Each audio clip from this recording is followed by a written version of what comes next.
Cinema வாய்ப்பு தேடிக்கிட்டு இருந்த காலகட்டத்தில் வருமானம் இல்லாமல் ரூம் வாடகை கொடுக்குறதுக்கு சாப்பிட்றதுக்கு காசு இல்லாத ஒரு சூழலில் ஹோட்டலில் வடபழனியில் வந்து ஒரு பிரபலமான ஹோட்டலில் வந்து டேபிள் துடைக்கிற வேலை வந்து பார்த்துருக்காரு. அந்த ஹோட்டலில் அவருடைய நண்பர்கள் பல பேர், அவரோட கூட படித்தவங்கெல்லாம் பார்த்தீங்கன்னா நிறைய பேர் அந்த ஹோட்டலில் சாப்பிட வருவாங்களாம். ஆனால் யார் சாப்பிட வந்தாலும் யாரை பற்றியும் அவ்வளோ கவலைப்பட மாட்டாராம். அவர் நண்பன் நம்மளோட ஃப்ரெண்ட்ஸ் வந்து உட்காந்துருக்காங்களே, அந்த டேபிளை நம்ம துடைக்க போகிறோமே, நமக்கு அசிங்கமாச்சே, அவமானமாச்சே, எப்படி துடைக்கிறது, ஒளிஞ்சு நின்று தயக்கம் காட்டுறது, இல்லை வேறு யாராவது டேபிள் துடைக்கிறவங்களை கூப்பிட்டுட்டு அந்த டேபிளை மட்டும் துடைச்சிரு அப்படின்னு சொல்கிறது, இதெல்லாம் எதுவுமே அவர் பண்ணதே கிடையாது, பண்ணவும் நினச்சதும் கிடையாது அப்படிங்கிறார். அதுக்கு அவர் என்ன சொல்கிறார் அப்படின்னா, பிரபலமான இயக்குநர்கள் படங்களில் பிரபலமான நடிகர்கள் நடிப்பாங்க. அப்போ என்ன ஆகும் அப்படின்னா, அந்த இயக்குனர்கிட்ட இருக்கிற யாராவது ஒரு உதவியாளர்கிட்ட ஸ்பார்க் இருக்கும். ஸ்பார்க்னா நெருப்பு பொறி இருக்கும். அந்த நெருப்பு பொறி இருக்கு, அவன் நல்லா வருவான் அப்படிங்கிறத ஆர்டிஸ்ட் கால்குலேட் பண்ணிடுவாங்க. ஆர்டிஸ்டால் கண்டுபிடிச்சிட முடியும். அப்படி கால்குலேட் பண்ணி தான் ஆசைப்படம் ஒர்க் பண்ணும்போதே பார்த்தீங்கன்னா அஜித்தோடைய பார்வை எஸ்.ஜே. சூர்யா மேலே விழுந்துருச்சு. பாலின்னு பண்ணார், குஷி பண்ணார், குஷி தெலுங்கில் பண்ணார், ஹிந்திலையும் போய் குஷி பண்ணார். பெரிய டேரக்டர் அந்தஸ்து வந்ததுக்கப்புறம் நம்மளே நடிக்கலாங்கிற முடிவுக்கு வந்து தான் நியூன்னு ஒரு படம் ஆரம்பிக்கிறார். சிம்ரன் வந்து ஹீரோயினாக நடிக்கிறாங்க. நியூ படத்தை ஆரம்பிக்கிறாரு. அப்போ பார்த்தீங்கன்னா கிட்டத்தட்ட 50+ இருக்குன்னு நினைக்கிறேன் வயசு. ஆனால் இன்னும் கல்யாணம் பண்ணலையே சார். எஸ்.ஜே. சூர்யா பொறுத்த வரைக்கும் பார்த்திங்கன்னா நிறையா பேசப்பட்டார், கிசுகிசுக்கப்பட்டார், எல்லாம் இருந்தது. பட் அவர் ஏன் திருமணம் பண்ணிக்கல அப்படிங்கிறது நமக்கு தெரியல. அது அவருடைய பர்சனல். 58 வயசு நம்ம ஆயிடுச்சுன்னு நினைக்கிறேன் எஸ்.ஜே. சூர்யாவுக்கு. இப்போ இன்னமும் பேச்சுலராக சிங்கிளாக தான் இருக்கார். அதுக்கும் ஒரு எஸ்.ஜே. சூர்யாவோட ஒரு நெருங்கி பழகின ஒரு நண்பர் சொன்ன காரணம் என்ன அப்படின்னா,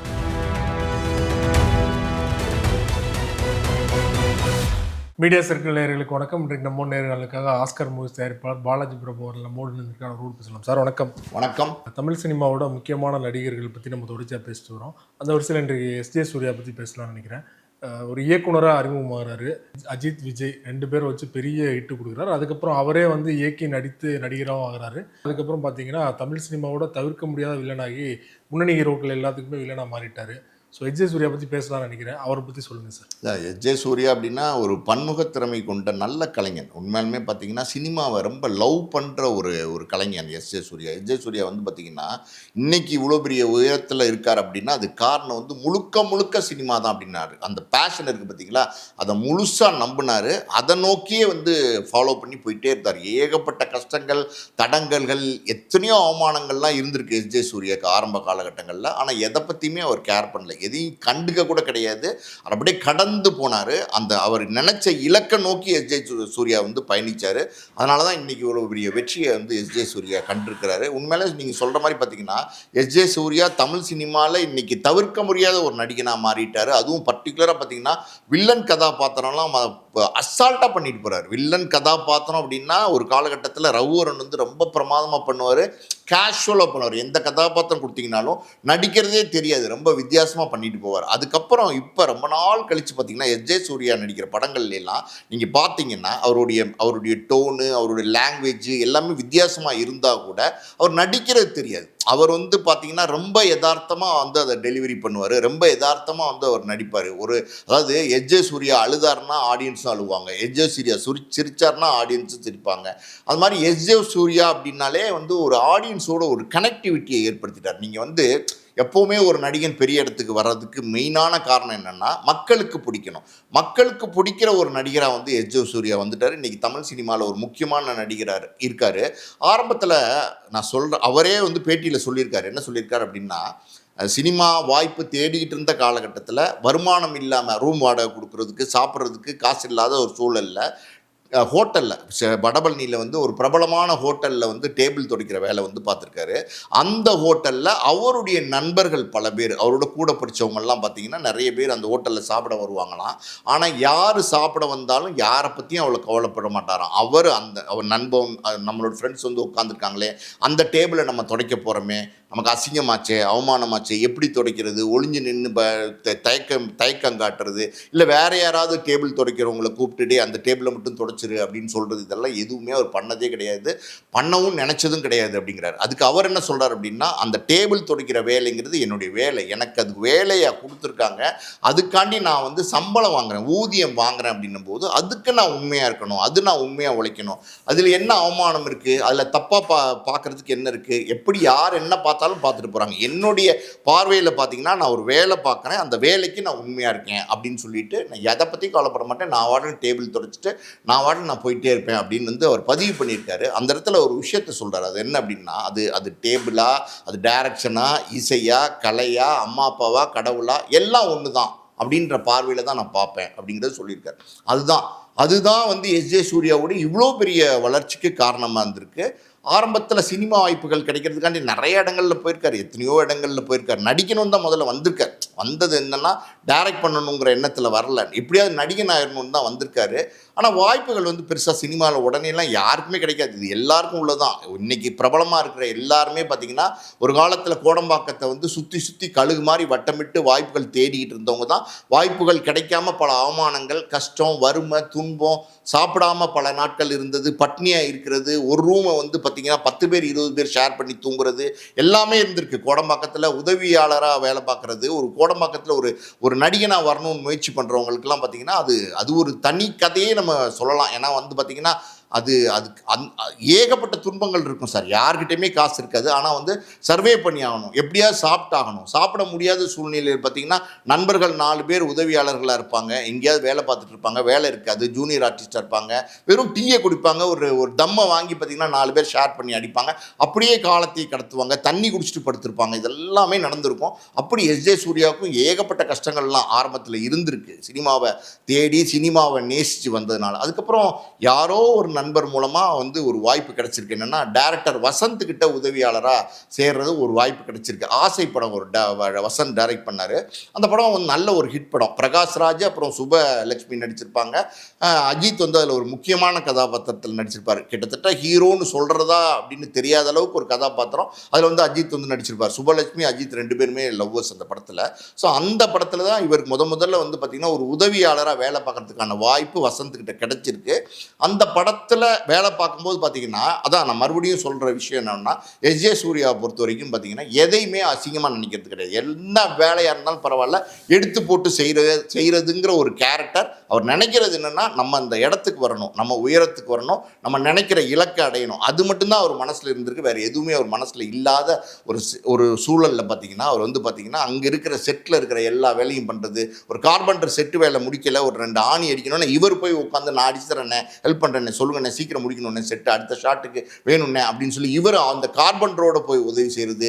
தண்ணி டைரக்டர் கேட்டார்னா உடனே போய் ப்ரொடக்ஷன் கத்துவாங்க சினிமாவில். அப்படி தண்ணி வர்றதுக்கு லேட் ஆயிடுச்சுன்னா இவர் ஓடி போய் தண்ணி வாங்கிட்டு வந்து டைரக்டர் கொடுக்குறது, ஆர்டிஸ்ட் கொடுக்குறது. இப்படி வந்து ஒரு உதவியாளரையும் தாண்டி வந்து பார்த்திங்கன்னா ஒரு கடுமையான உழைப்பாளியாக அந்த செட்டுக்குள்ளே வந்து எஸ்ஜே சூர்யா இருக்கார். எப்போவுமே எப்படின்னா ஒரு பெரிய பிரபலத்தினுடைய செட்டில் ஒரு பிரபலமான நடிகர் தான் நடிப்பாங்க. பொதுவாக பிரபலமான இயக்குநர்கள் படங்களில் பிரபலமான நடிகர்கள் நடிப்பாங்க. அப்போ என்ன ஆகும் அப்படின்னா அந்த இயக்குனர்கிட்ட இருக்கிற யாராவது ஒரு உதவியாளர்கிட்ட ஸ்பார்க் இருக்கும். ஸ்பார்க்னா நெருப்பு பொறி இருக்கும். அந்த நெருப்பு பொறி இருக்குது, அவன் நல்லா வருவான் அப்படிங்கிறத ஆர்டிஸ்ட் கால்குலேட் பண்ணிடுவாங்க. ஆர்டிஸ்டால் கண்டுபிடிச்சிட முடியும். அப்படி கால்குலேட் பண்ணி தான் அந்த நண்பர்கள் படம் வந்து சங்கர் டைரக்ட் பண்ணப்போ அட்லி உதவியாளராக இருக்கும்போது அட்லி நல்லா வருவார் அப்படின்னு சொல்லி ஒரு கால்குலேஷன் பண்ணி தான் வந்து விஜய் கூப்பிட்டு அட்லி கிட்ட சொன்னது. அதாவது ஒரு படம் பண்ணுங்க, அடுத்த நான் உங்களுக்கு ஒரு படம் பண்ணுறேன்னு சொன்னது.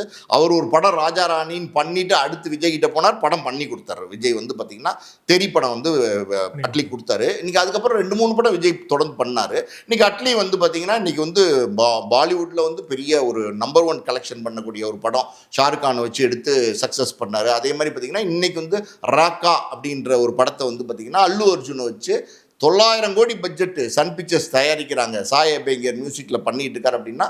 ஸோ அந்த ஒரு கண்டுபிடிப்புன்னு ஒன்று இருக்குது பார்த்திங்களா, அது எப்போவுமே நடிகர்கள் ஈஸியாக கண்டுபிடிச்சிடுவாங்க. அப்போ ஆசைப்படம் ஒர்க் பண்ணும்போதே பார்த்திங்கன்னா அஜித்தோடைய பார்வை எஸ்ஜே சூர்யா மேலே விழுந்துருச்சு. இப்போ எஸ்ஜே சூர்யாவை ஏதோ ஒரு ஃப்ரீ டைமில் கூப்பிட்டு உங்ககிட்ட கதை இருக்கா நான் நடிக்கிற மாதிரி அப்படின்னு கேட்டிருக்காரு. இவர் சொல்லியிருக்காரு இருக்குது சார், நிறைய கதை இருக்குது சார் அப்படின்னு சொல்லியிருக்காரு.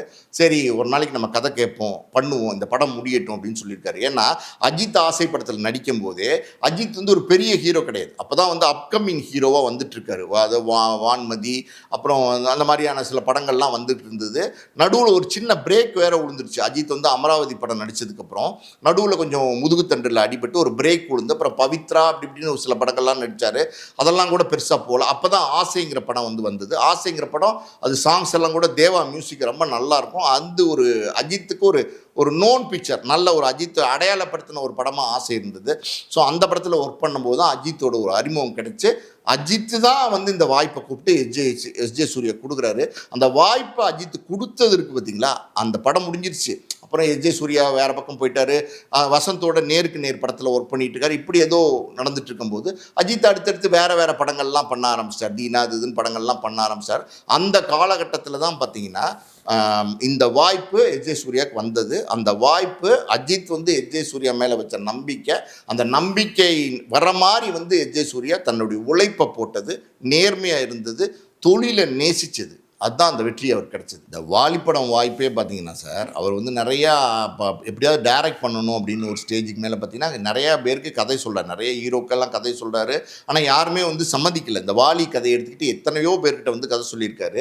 ஆனால் இதில் என்ன பிரச்சனை அப்படின்னா, பொதுவாக வந்து பார்த்திங்கன்னா 2 ஹீரோ, ஒரே ஒரு ஹீரோ 2 டபுள் ஆக்ஷன் அப்படின்னும் போது என்ன பண்ணுவாங்கன்னா ஏதாவது டிஃபரன்ஷியேட் பண்ணுவாங்க. ஏதாவது ஒரு 2 பேருக்கும் வித்தியாசம் தெரிகிற மாதிரி படத்தில் வந்து கதையில் அமைச்சிருப்பாங்க. ஆனால் அந்த வாலி கதையை நீங்கள் பார்த்தீங்கன்னா 2 பேருக்கும் எந்த வித்தியாசமே இருக்காது. ஆனால் 2 பேரையும் கண்டுபிடிக்கணும் அப்படிங்கிற மாதிரி ஒரு கதையை சொல்லும்போது அதில் ஹீரோஸ்க்கு நிறைய பேருக்கு டவுட் இருந்துச்சு. இது ஒரு இரட்டை வேடம்னு சொல்கிறாரு. ஆனால் இரட்டை வேடத்தில் ரெண்டு கதாபாத்திரத்துக்கும் வித்தியாசமே இல்லாமல் சொல்கிறாரு. இவர் படத்தில் எப்படி வித்தியாசத்தை காட்டுவார் அப்படின்ற ஒரு டவுட் இருந்ததுனால நிறைய பேர் அந்த படத்தை பண்ணலை. இப்படி யதார்த்தமாக பார்த்தீங்கன்னா ஏதோ ஒரு கம்பெனியில் கதை சொல்லிட்டு டி நகரில் பாண்டி பஜாரில் நடந்து போயிட்டுருக்கார். அப்போ ஆப்போசிட்டில் வந்து அஜித்துடைய கார் போகுது. அப்போ அஜித் வந்து ஒரு மாருதி கார் வச்சுருந்தார், ரெட் கலர் மாருதி கார் வச்சுருந்தார். அந்த கார் ஆப்போசிட்டில் போகுது. திடீர்னு பார்த்தீங்கன்னா இவர் பக்கத்தில் வந்து நின்று இவர் இப்படி போகிறாரு, கார் வந்து இப்படி நின்று கிளாஸ் இறக்குறாரு. உள்ளே யார் இருக்கான்னு பார்த்தா அஜித். என்ன சூர்யா நல்லா இருக்கீங்களா அப்படின்னு சார் நல்லா இருக்கேன் சார் அப்படின்னோடனே உள்ளே ஏறுங்க அப்படின்னு சொல்லி அவங்க போய் ஒரு ஹோட்டலில் டிஃபன் சாப்பிட்டுட்டு அப்படி கதை கேட்டு தான் வாலி கதையை வந்து அஜித்துக்கிட்ட சொல்கிறார். அன்றைக்கி நீங்கள் சொன்னீங்க, நீங்கள் ஒரு கதை இருக்குன்னு சொல்லுங்கன்னு சொன்னப்போ இந்த கதையை சொல்லியிருக்காரு. இந்த கதை அஜித்துக்கு ரொம்ப பிடிச்சி போச்சு. ஏன்னா அப்போ வந்து அஜித் வந்து நிறையா டிஃப்ரெண்ட்டான சப்ஜெக்ட்ஸ் வந்து செலக்ட் பண்ணி நடிச்சிக்கிட்டு இருந்தார். தீனா, சிட்டிசன்னு, ரெட் அந்த மாதிரிலாம் படங்கள் நடிக்கும்போது பெருசாக கதையும் அஜித் வந்து கேட்க மாட்டார், பெருசாக கதையிலையும் கான்சன்ட்ரேட் பண்ண மாட்டார். ஒரு சொல்கிற ஒரு நாட்டு பிடிச்சிருச்சுன்னா ஓகேன்னு சொல்லிடுவார். ஏன்னா எப்போவுமே டைரக்டர் அவங்க லைஃப்பை பார்ப்பாங்க, தயாரிப்பாளர் பணம் போட்டு எடுக்கிறாங்க அவங்க லைஃப்பை பார்ப்பாங்கன்னு ரொம்ப கதையில் அப்போல்லாம் வந்து அஜித் தலையிட மாட்டார். அப்படி ஓகே ஆகி அப்படி நிக்காட் சக்கரவர்த்தி அஜித்தோட நண்பராக இருந்தார் ஒரு கட்டத்தில். அவர்கிட்ட இந்த கதை போய் அவர் வந்து இந்த படத்தை வந்து தயாரித்து தான் இந்த முதல் படம் அமைஞ்சது. அதாவது வந்து வாலிங்கிற படம். இந்த வாலிங்கிற படம் வந்து பார்த்திங்கன்னா ரொம்ப குவாலிட்டியாக இருக்கும், ரொம்ப கிளாஸாக இருக்கும், ரொம்ப பிரமாதமாக இருக்கும். ஜோதிகாலாம் ஒரு பாட்டு பாடியிருப்பாங்க அஜித்தோட. அந்த பாட்டெல்லாம் சூப்பர் டூப்பர் ஹிட்டு. தேவா தான் அதுக்கும் வந்து மியூசிக்கு. அது அஜித்தினுடைய கேரியரில் இது ஒரு பெரிய மகுடம். அந்த மாதிரி ஒரு முக்கியமான படம். அஜித்தோட கேரியரை பேசணும் அப்படின்னா வாலியை பற்றி பேசாமே போக முடியாது. அப்படி ஒரு படம். வாலி ரிலீஸ் ஆகி மிகப்பெரிய வெற்றி அடைஞ்சிருச்சுன்னொன்னே அஜித்து தான் முதல்ல அந்த கார் கல்ச்சரை தொடங்கி வைக்கிறார். எஸ்ஜே சூர்யாவை கூப்பிட்டு எஸ்ஜே சூர்யாவுக்கு வந்து பார்த்திங்கன்னா ஒரு மாருதி கார் வந்து வாங்கி கிஃப்ட் பண்ணுறார். சாவி எடுத்து கொடுக்குறாரு. அது அன்றைக்கி ரொம்ப பிரபலமாக பேசினாங்க. ஒரு மாருதி கார் ஒரு இயக்குனர் வெற்றி கொடுத்துருக்காருன்னு கொடுத்தப்போ அன்னைக்கு மாருதி காருங்கிறது பெரிய விஷயம். அது அன்னைக்கு பெரிய செய்தியாச்சுன்னு வச்சுக்கோங்களேன். அஜித் அந்த காரை கொடுத்துருக்காரு. இன்றைக்கும் எஸ்ஜே சூர்யா வந்து அந்த காரை வச்சுருக்காரு. ஸோ எஸ்ஜே சூர்யா வந்து எப்படின்னா அன்னைக்கு வந்து இன்றைக்கி ஒரு ஊடகவியலாளர் கேட்குறாரு ஒரு கேள்வி எஸ்ஜே சூர்யாட்ட ஏதோ ஒரு பேட்டியில், சார் இந்த மாதிரி வந்து அஜித் படம் கொடுத்தாரு, அதுக்கு அடுத்து இம்மீடியட்டாக வந்து விஜய் படம் பண்ணீங்க அப்படின்னு சொல்லும்போது அவர் சொல்கிறார், குறிப்பிட்டு சொல்கிறார், எனக்கு முதல்ல வந்து வாய்ப்பு கொடுத்தது அஜித் தான். அதாவது அன்னைக்கு வந்து என்னுடைய உருவத்தை பார்க்காம என்னுடைய திறமையை பார்த்து வந்து அஜித் வந்து வாய்ப்பு கொடுத்தாரு அப்படின்னு சொன்னார். அது காரணம் என்னென்னா அன்னைக்கு அவருடைய உடையோ இல்லை அவர் போட்டிருந்த செருப்போ எதுவுமே வந்து பார்த்திங்கன்னா ரொம்ப சாதாரணமாக இருக்கும், ரொம்ப எளிமையாக இருக்கும். அந்த மாதிரி இருந்துச்சு. அவருடைய ஆளை பார்க்கல, அவரை இப்படி இருக்காரே அப்படின்னு பார்க்கல, அவருக்குள்ள திறமை இருக்குது அப்படிங்கிறது பார்த்து வாய்ப்பு கொடுத்தாரு. அப்படி என்னை கண்டுபிடிச்சது வந்து அஜித் தான் அப்படின்றது வந்து குறிப்பிட்டிருக்காரு. அப்போ அதுலேருந்தே தெரியுது அந்த மனசுக்குள்ளே அந்த நன்றி விசுவாசம் இன்றைக்கும் இருந்துக்கிட்டு இருக்குன்னு. அதுக்கப்புறம் இம்மீடியட்டாக பார்த்தீங்கன்னா அன்றைக்கெல்லாம் பார்த்தீங்கன்னா போட்டி, அஜித் ஒரு படம் சூப்பர் ஹிட் ஒரு டேரக்டர் கொடுத்துட்டாருன்னா இம்மீடியட்டாக அந்த டேரக்டரை வச்சு அடுத்து விஜய் நடிப்பார், விஜய் கொடுத்துட்டாருன்னா அஜித் நடிப்பார், இதெல்லாம் நடந்துட்டு இருந்தது. இப்போ இம்மீடியட்டாக விஜய் வந்து ஒரு கதை இருக்கான்னு கேட்கும்போது எஸ்.ஏ. சந்திரசேகர் சார் தான் அந்த அந்த காலத்தில் கதையெல்லாம் கேட்பார். இந்த குஷி கதையை சொன்னப்போ ரொம்ப ரொம்ப ரொம்ப ஒரு லைட்டர் வெயிட்டில் ஒரு கதை. நீங்கள் குஷி கதையை பார்த்தீங்கன்னா சாதாரணமான ஒரு லைட்டர் வெயிட்டில் ஒரு கதை, இடுப்பை கிள்ளிட்டா இடுப்பை பார்த்துட்டா அப்படி இப்படிங்கிற மாதிரியான ஒரு கதை. அதை வச்சு பார்த்தீங்கன்னா முழு படமும் ஹிட்டு கொடுத்து அது அடித்து அதிரி புதிரியான வெற்றி. விஜயோடைய கேரியரில் குஷி படத்தை சொல்லாமல் கடந்து போக முடியாது. அந்த குஷி படத்தை வச்சு பார்த்தீங்கன்னா பவன் கல்யாண் வந்து தெலுங்கில் பண்ணார், அதுக்கப்புறம் ஹிந்தியில் பண்ணார். இப்படி நிறையா வந்து அவர் டைரக்ட் பண்ண படங்கள் வெற்றியாக இருந்தது. வாலி வந்து ஒரு முக்கியமான அஜித் கேரியரில் முக்கியமான படமாக மாறிடுச்சு. அடுத்து பார்த்தீங்கன்னா விஜய் அவர்கள் வச்சு குஷி படமும் அது வெற்றியாக மாறுது. எந்த இடத்துல நம்மளே நடித்து நம்மளே இயக்கலாம் அப்படிங்கிற முடிவுக்கு வராரு சார்? ஏன்னா 2 பெரிய ஹீரோ வச்சு பெரிய வெற்றி கொடுத்துட்டாரு. அடுத்து அவர் நினச்சிருந்தா அதோட பெரிய ஹீரோ கூட போயிருக்கலாம். அதை விட்டுட்டு ஏன் அவரே நடித்து அவரே இயக்குனார் சார்? அந்த நேரத்தில் வந்து அப்படின்னா அவருடைய ஆரம்பத்தில் அவர் வந்தது எதுக்கு?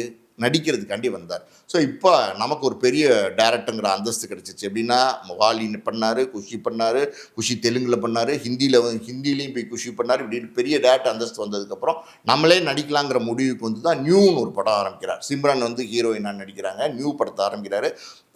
அப்போ பார்த்தீங்கன்னா கொஞ்சம் ரெட்டையர்த்த வசனங்கள், அந்த மாதிரி ஒரு மாதிரி ஒரு ஹஸ்கியாக பேசுகிறது, ஒரு மாதிரி ஹம்மியாக பேசுகிறது, இதெல்லாமே எஸ்.ஜே. சூர்யாவுடைய பிராண்டு. அன்றைக்கினா எஸ்.ஜே. சூர்யா கிட்ட ஆடியன்ஸ் என்ன எதிர்பார்த்தாங்க அப்படின்னா இதெல்லாம் எதிர்பார்த்தாங்க. தேட்டருக்கு வந்து எஸ்.ஜே. சூர்யா ஒரு படம் நடிக்கிறார் அப்படின்னா இந்த மாதிரியான விஷயங்களை, எப்படி பாக்யராஜ் சார் கிட்ட முருங்கைக்காய் சீனுக்கு அப்புறம் ஏதாவது ஒன்று இருக்கும் பாக்யராஜ் படத்தில், சின்ன வீட்டிலேருந்து எல்லா படத்துலையும் ராசுக்குட்டியிலேருந்து எல்லா படத்துலையும் இருக்கும்னு நினச்சி போனாங்களோ அந்த மாதிரி எஸ்.ஜே. சூர்யா படம்னாலே ஏதாவது இருக்குன்னு போக ஆரம்பிச்சாங்க. அஜித் விஜய் வச்சு இயக்கி அந்த படங்களில் இந்த அளவுக்கு விரசம் இருக்காது. ஏன்னா அவர் நடிக்கிற படங்களை மட்டும் ஏன் இப்படி இரட்டை? அந்த படத்தில் விரசம் இருக்காதுன்னா ஒரு அது விரசம்னு சொல்ல முடியாது சார். அது வந்து எப்படின்னா நீங்கள் வாலியே எடுத்துக்கிட்டிங்கன்னு வச்சுங்களேன், அந்த கதை வந்து ரொம்ப காம்ப்ளிகேட்டடான கதை, ரொம்ப ரொம்ப காம்ப்ளிகேட்டடான கதை. அதாவது ஒரு அண்ணங்காரன் தம்பி பொண்டாட்டி மேலே ஆசைப்படுறாங்கிற கதை இருக்குது பார்த்தீங்களா, அதை நகர்த்தி கொண்டு போகிறதே ரொம்ப ரொம்ப டஃப்பு.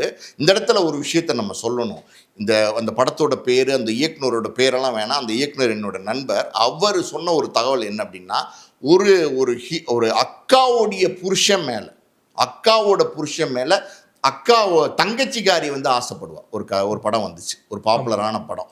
அந்த ஆரியா நடிச்ச படம். அந்த கதையும் இந்த கதையும் கிட்டத்தட்ட ஒன்றா இருக்குன்னு சொல்லிட்டு அந்த தயாரிப்பாளர் சொல்லியிருக்காரு, இந்த கதையை போய் நீங்கள் வந்து எஸ்.ஜே. சூர்யாட்ட சொல்லி கேளுங்க, இது ஓகேவா, கரெக்டாக வருமா, இது வேற அது வேறையா இருக்கா, இல்லை இதுவும் அதுவும் ஒன்றா இருக்கான்னு கேட்க சொல்லியிருக்காரு. ஏன்னா வாலி அப்போ தான் வந்திருக்கு. அப்போ இவர் போய் சொல்லியிருக்காரு, முழு கதையும் சொல்லியிருக்காரு. அப்போ இவர் வந்து பாருங்கள், இதுக்கும் சம்மந்தமே இல்லை, இது வேற ட்ராக்கு, அது வேற ட்ராக், இது வேற மாதிரி திரைக்கதை போகுது, இது வேற மாதிரி திரைக்கதை போகுது, நல்லபடியாக பண்ணுங்க நண்பா அப்படின்னு சொல்லி கை கொடுத்து அனுப்பிச்சிருக்காரு அந்த இயக்குனருக்கு. அது ஒரு ஈகோ இல்லாமல் ஒரு புது இயக்குனர், அவர் ஒரு கதையோடு வந்திருக்காரு, அவருடைய எதிர்காலம் கெட்டு போயிடக்கூடாதுன்னு அந்த மாதிரி வந்து பாராட்டி அனுப்பிச்சிருக்காரு. ஸோ இதெல்லாம் வந்து எப்படின்னா அது காப்பின்னு சொல்லிடக்கூடாது, அதுக்காக இல்லை, காப்பின்னு சொல்லிடக்கூடாதுன்னு இல்லை, ஒரு தயாரிப்பாளருக்கு ஒரு சந்தேகம் வந்திருக்கு ஒன்றா இருக்குமோ அப்படின்னு. அப்போ வந்து இது ஒன்றா இல்லைன்னு சொல்கிறதுங்கிறதே ஒரு விஷயம் தானே. ஆமாம் சார் அதுவும் ஒன்றா இருக்குன்னு தயாரிப்பாளர் ஃபோன் பண்ணி சொன்னால் என்ன ஆகும்? அந்த புது இயக்குனருடைய லைஃப் கெட்டு போயிடும்ல, ட்ராப் பண்ணிடுவாங்கள்ல ப்ராஜெக்ட். ஆனால் அதை செய்யலை. ஆனால் அது வேற இது வேற தான். ஆனால் வந்து பார்த்திங்கன்னா ஒரு சாயல் இருக்கும், அந்த மாதிரி வாலி படத்தில் இருக்கும். குஷி படம் எடுத்துக்கிட்டிங்கனாலும் வந்து பார்த்தீங்கன்னா அது விரசம்லாம் சொல்ல முடியாது. அது ஒரு மாதிரி ஒரு அதான் சொல்கிறேன், ஒரு மாதிரி வந்து அப்படியே ஒரு குட் ஃபீலோட, ஒரு லவ் ஃபீலோட, அப்படியே யங்ஸ்டர்ஸ் பார்க்கும்போது ஒரு என்ஜாய்மெண்ட்டோடு அந்த படத்தை பார்க்குற மாதிரி பண்ணியிருப்பார். அது இயல்பாகவே எஸ்.ஜே. சூர்யாவுடைய கேரக்டர். எஸ்.ஜே. சூர்யா பார்த்தீங்கன்னா ரொம்ப ஜாலியாக பேசக்கூடியவர், பயங்கர டென்ஷன் பார்ட்டி, பயங்கர கோவம் வரும், பயங்கர தடார்புடார்னு கத்திடுவார் கோவம் வந்துருச்சுன்னா. இப்போல்லாம் கிடையாது, இப்போல்லாம் ரொம்ப சாந்தமாயிட்டார், ரொம்ப மௌனி ஆகிட்டார் எஸ்.ஜே. சூர்யா. ஒரு காலத்தில் எஸ்.ஜே. சூர்யாலாம் அந்த காலகட்டங்கள் 30-20 வருஷத்துக்கு முன்னாடிலாம் பார்த்திங்கன்னா ரொம்ப பவர்ஃபுல்லான ஒரு கோவக்காரராக எஸ்.ஜே. சூர்யா இருந்திருக்காரு. நிறைய பேர் சொல்லி நான் வந்து கேள்விப்பட்டிருக்கேன். So S J. சூர்யா அவர் ஒரு பேட்டர்ன் சார், எல்லாருமே ஒரு பேட்டர்ன் எடுப்பாங்க, ஒரு ஒரு ஒரு பேட்டர்ன் எடுத்து ட்ராவல் பண்ணுவோம். அப்படி தான் வந்து பார்த்தீங்கன்னா நியூ படம், ஆன்னு ஒரு படம் வந்துச்சு, அன்பே ஆறு உயிரேன்னு, அதெல்லாம் அப்படியே ட்ராவல் பண்ணி அந்த நேரத்தில் நிறைய படம் நடித்தார், நிறைய படம் ஹீரோவாக நடிக்கார். இதுதான் சுந்தர் சி அதே காலகட்டத்தில் பண்ணார். சுந்தர் சி நல்ல படம் கொடுத்த, நல்ல நல்ல படங்கள் கொடுத்த டேரக்டர். அவர் வந்து பார்த்தீங்கன்னா உள்ளத்தை அளித்தாலும் சூப்பர் டூப்பர் ஹிட்டு, எந்த படம் எடுத்தாலும் சூப்பர் டூப்பர் ஹிட்டு டேரக்டர். அப்புறம் ஒரு பீரியடில் வந்து பார்த்தீங்கன்னா நடுவில் நீங்கள் பாருங்களேன், ஒரு பீரியடு டேரக்ஷனே விட்டுட்டு சுந்தர் சி வந்து பார்த்தீங்கன்னா முழுக்க நடிச்சிருப்பார். வீராப்பு, முத்தன கத்திரிக்காய், என்னென்னமோ படம்லாம் நடிச்சிருப்பார். ஸோ அதுலேயும் வெற்றி கண்டார். அதே மாதிரி இவரும் வந்து பார்த்தீங்கன்னா ஒரு பேட்டர்னாக நடிச்சுக்கிட்டே இருந்தார், வெற்றி கண்டார். நிறைய படங்கள் வெற்றி கண்டார். இசைன்னு ஒரு படம், அந்த படத்தில் இவர் மியூசிக் போட்டார். ஒரு இன்வால்மெண்ட் தான், ஒரு இன்வால்மெண்ட் இல்லைன்னா இதெல்லாம் பண்ண முடியாது. இறைவின்னு ஒரு படம் வந்துச்சு, ரொம்ப பிரமாதமாக இருக்கும் எஸ்.ஜே. சூர்யாவோட நடிப்பு. அந்த படம் நடித்ததுக்கப்புறம் இந்த மாதிரி பேட்டர்ன்லேருந்து கொஞ்சம் வெளியில் வந்துடலாம், வேறு மாதிரி பண்ணலாம் அப்படின்னு சொல்லி வேறு பேட்டர்னை பிடிச்சி வந்து படங்கள் பண்ண ஆரம்பிக்கிறாரு. எப்போவுமே பார்த்தீங்கன்னா ஒரு ஆர்டிஸ்ட்டு, அந்த ஆர்டிஸ்ட்கிட்ட ஒன்று எதிர்பார்க்குறாங்க ஆடியன்ஸ் அப்படின்னா, அதை நீங்கள் கொடுத்தீங்கன்னா தான் உங்களை ஆடியன்ஸ் வந்து ஃபாலோ பண்ணுவான். அதுலேருந்து நீங்கள் ரிவர்ஸ் ஆகி வெளியில் போய் வேறு ஒன்று கொடுக்கலான்னு வெளியில் வரும்போது அப்படின்னா அதனுடைய ஃபாலோவர்ஸ் வந்து கம்மியாயிரும். அப்படி வந்து இவர் அடுத்தடுத்து நடித்த படங்கள் பெருசாக வெற்றி அடையலை. நடிகனா நடித்த படங்கள் நிறைய வெளி டைரக்டர்ஸ் படங்கள்லாம் நடித்தார், வெற்றி அடையலை. அதுக்கப்புறம் மறுபடியும் வந்து பார்த்திங்கன்னா நமக்கு வந்து ஒரு ஹீரோ மெட்டீரியல் நம்ம கிடையாது, நம்ம நிறைய படம் நடித்தோம், ஆனால் நம்ம வந்து வேறு டேலண்ட் இருக்குது அப்படின்னு சொல்லி அது வில்லன் மாதிரி கதாபாத்திரங்கள், குணச்சித்திர கதாபாத்திரங்கள், எதாக இருந்தாலும் நம்மளால் நடிக்க முடியும் அப்படிங்கிறத எஸ்.ஜே. சூர்யா உணர்ந்து அவர் வந்து பார்த்திங்கன்னா நடிக்கிறார். ஸ்பைடர்னு ஒரு படம் நடிச்சிருப்பார், படம் சரியாக போல, அந்த இவர் மகேஷ் பாபு நடித்த தெலுங்கு படம், அதனால் அது பெருசாக தெரியல. ஆனால் அதில் நீங்கள் எஸ்.ஜே. சூர்யாவோட நடிப்பை போய் பார்த்தீங்கன்னா பிரமாதமாக பண்ணியிருப்பார். அதை வச்சு ஏகப்பட்ட மீம்ஸ் வரும் சார். அதான் பிரமாதமாக பண்ணியிருப்பார். அதே மாதிரி நீங்கள் வந்து பார்த்தீங்கன்னா அவருக்கு பெரிய பிரேக் த்ரூவாக அமைஞ்சது வந்து பார்த்தீங்கன்னா மாநாடு படம். அதான் வந்தான் சுட்டான் ரிப்பீட்டு, அந்த டயலாக்லாம் பார்த்தீங்கன்னா தேட்டரில் கிளாப்ஸ் வந்து அதாவது நெருப்பு பொறி மாதிரி கிளாப்ஸ் பறக்க ஆரம்பிச்சிச்சு.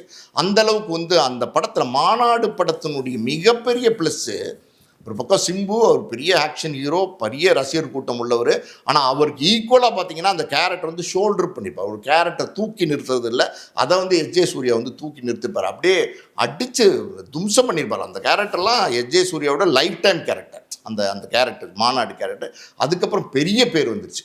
அதுக்கப்புறம் இம்மீடியட்டாக வந்துச்சு மார்க் ஆண்டனி, விஷால் படம். அந்த படமும் பார்த்தீங்கன்னா ரொம்ப பெரிய பேரை வந்து டபுள் ஆக்ஷன் நடிச்சிருப்பாரு.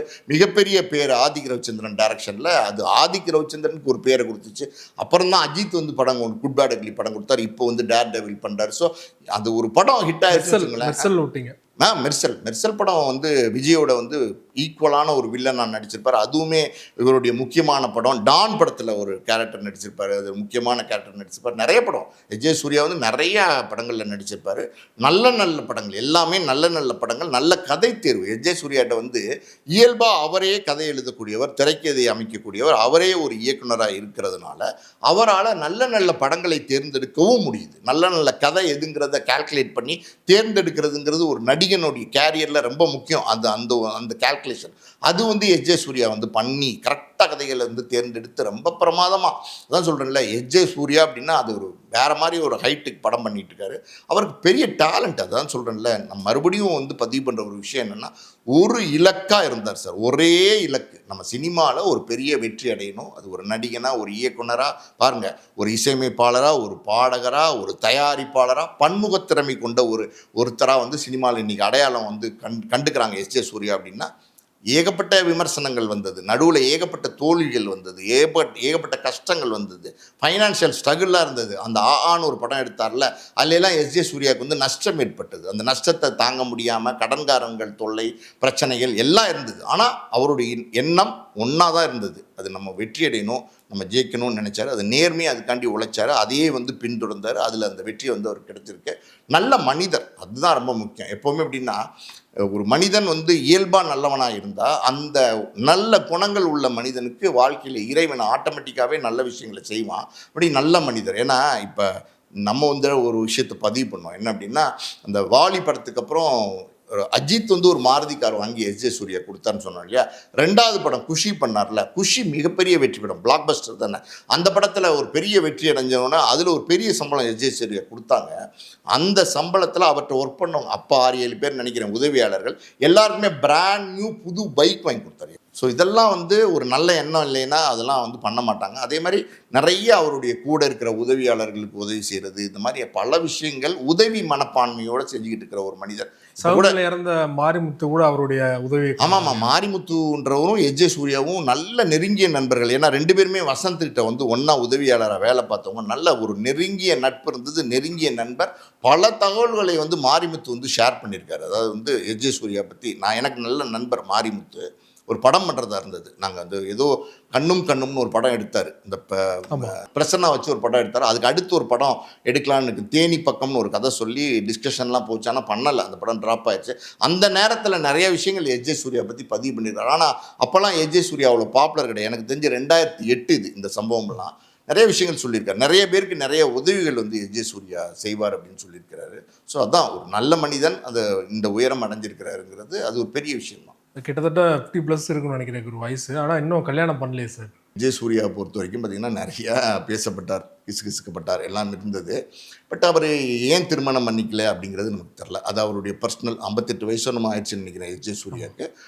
இன்னமும் பேச்சுலராக சிங்கிளாக தான் இருக்கார். அதுக்கும் ஒரு ஒரு விஜய் சூர்யாவோட ஒரு நெருங்கி பழகின ஒரு நண்பர் சொன்ன காரணம் என்ன அப்படின்னா, சினிமாவை நான் ரொம்ப நேசிக்கிறேன்டா. ஒரு தடவை சொல்லியிருக்கார் ஒரு உதவியாளர்கிட்ட, நான் ரொம்ப நேசிக்கிறேன்டா, சினிமா தான்டா எனக்கு வாழ்க்கை, எல்லாமே சினிமா தான்டா, என்னோடய போராட்டம் என்னோடய எல்லாமே சினிமா தான் இருக்குது. எப்போவுமே நான் எந்திரிச்சா தூங்குனா எல்லா நேரமும் தான் வந்தான் சுட்டா ரிப்பீட்டு மாதிரி எல்லா நேரங்களுமே சினிமா அப்படின்னும்போது, அந்த ஏதோ ஒரு பொண்ணு அது கனெக்டிவிட்டியே இல்லாத ஒரு பொண்ணை கல்யாணம் பண்ணி கூப்பிட்டு வந்து ஏதோ 2 பேருக்கும் அண்டர்ஸ்டாண்டிங் இல்லாமல் அப்படி இப்படின்லாம் போகிறதோட பீஸ்ஃபுல்லாக இருக்கிற இந்த வாழ்க்கை அது பீஸ்ஃபுல்லாக போயிட்டுருக்கு. நான் ஒரு சினிமா லவ்வர் அப்படின்னும்போது அதை தாண்டி வேறு யாரையாவது வந்து அதை டிஸ்டர்ப் பண்ணிடுவாங்களோன்னு ஒரு பயம் எனக்கு இருக்குது அப்படின்னு வந்து அவர் சொல்லியிருக்காரு. உண்மையாக கூட இருக்கலாம். ரொம்ப நன்றி சார். எஸ்ஜே சூர்யா தொடர்பாக பலருக்கும் தெரியாத பல்வேறு தகவல்கள் எங்களோட பகிர்ந்து கொண்டீங்க. மிக்க நன்றி.